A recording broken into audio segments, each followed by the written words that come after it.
현재의 경제 위기가 단지 우리나라만 벌어지는 것이 아니라 전 세계적인 흐름이고, 그리고 국제 경제 질서 자체도 WTO 체제에서 급격하게 변화되고 있다는 것은 벌써 몇 년 전부터 경고음이 들리고 있는 상황이었습니다.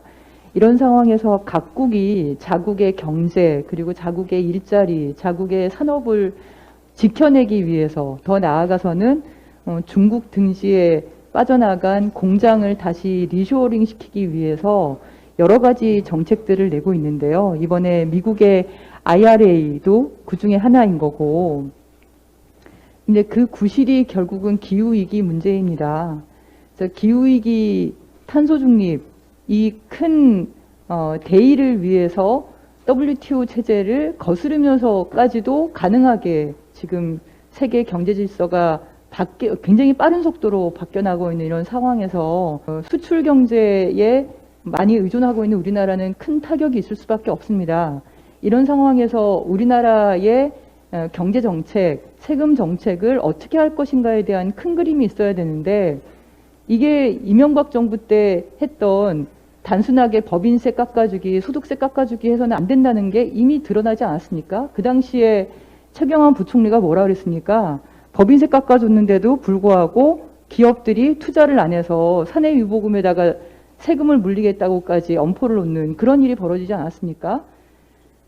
그리고 이번에 미국에서 IRA법을 통해서 보여주는 게 결국은 그 세금 깎아주는 하한선을 끌어올려서 법인세를 더 거둬들인 다음에 그걸로 그린 산업에 투자하는 방향을 분명하게 세운 겁니다.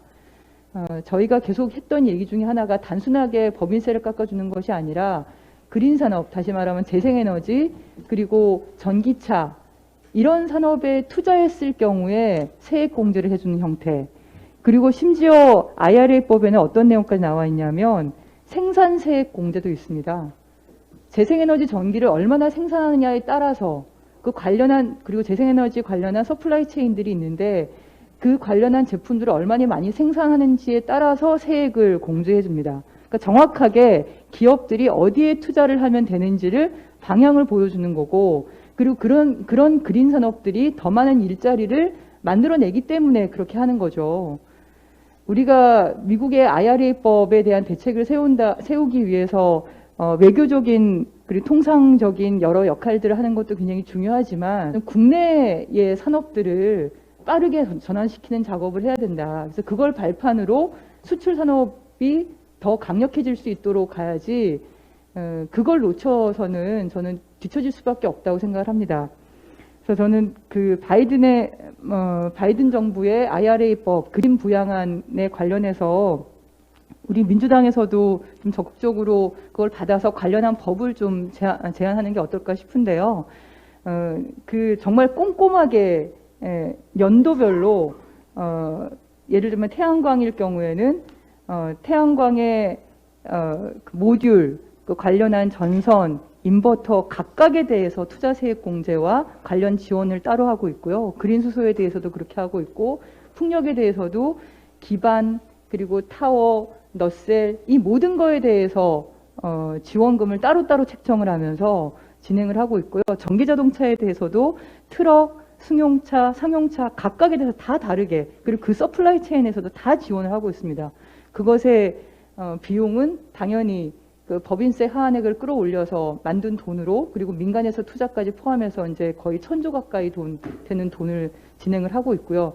그러니까 공장이 생기고 일자리가 생기면서 관련 산업이 커지는 겁니다. 근데 우리나라는 당연히 그 태양광도 세계 유수의 기업이 있고, 그리고 풍력도 관련 산업 기술이 상당한 수준까지 올라가 있는 상황이고, 해외의 주요한 풍력 산업들이 우리나라 부품들을 다 쓰고 있는 그런 상황이기 때문에 저는 이 관련 시장을 열고 국내 일자리를 키우는 작업을 빨리 해야 된다. 그러지 않고서는 지금 그냥 넋놓고 있다가 그대로 당할 판이다.